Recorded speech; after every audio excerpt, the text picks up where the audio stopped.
Okay, so let's talk about the ideal gas law. This is the law that we're going to talk about. It gives you, as you can see, the relationship between those ingredients, and we will work throughout what each means.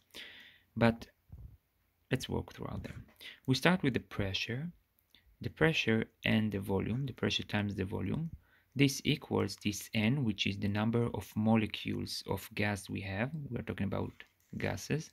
So number of molecules of gas, that the units we are using are moles, so it's the number of moles of gas, times this R is a constant, is the constant of the ideal gas constant, which is 0.0821 in those units, and in those units and not other, and the temperature of the gas, and we are evaluating the temperature of the gas in Kelvin. This is the units we are going to use.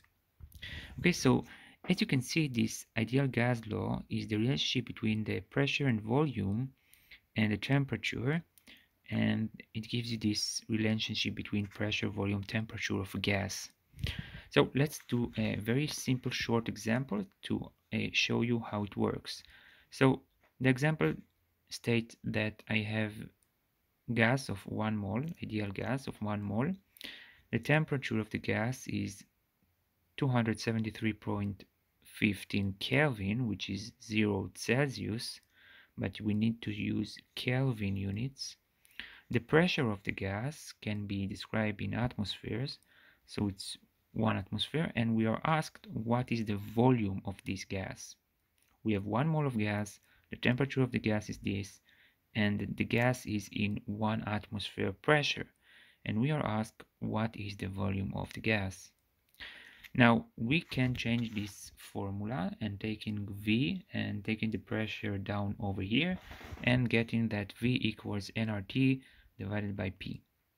Now putting all these values in the formula that we got, and number of moles is 1 mole, R is the constant, which is this one, and the temperature is given in kelvins, so we can use it, divided by the pressure, which is 1 atmosphere, so divided by 1 atmosphere. We can cancel the units and we will get the liters from here, and the answer of the volume will be in liters, and the answer is 22.4 liters. This is the volume in which this gas will have in this situation. Now of course, if you change things, you will change the result. For example, if the temperature will be higher, the volume will be higher. If the pressure will be higher, the volume will be smaller. If the number of molecules will be higher, the volume will be higher. So you can see how different things change different values.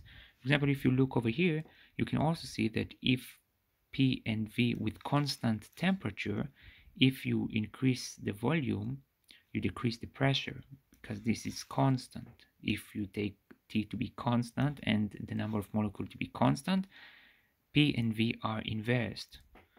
You can also understand that if you, for example, take some gas and it increase its pressure, the temperature should also increase. If you increase the volume of the gas, the temperature should also increase.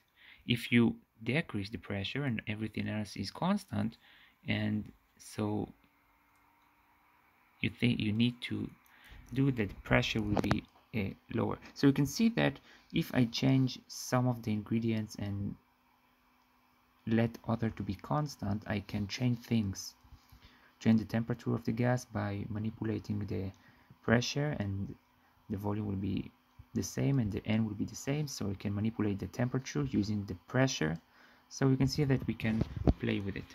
This is the ideal gas law, PV equals nRT. Thank you very much. If there are any mistakes or corrections, please tell me, and that's it.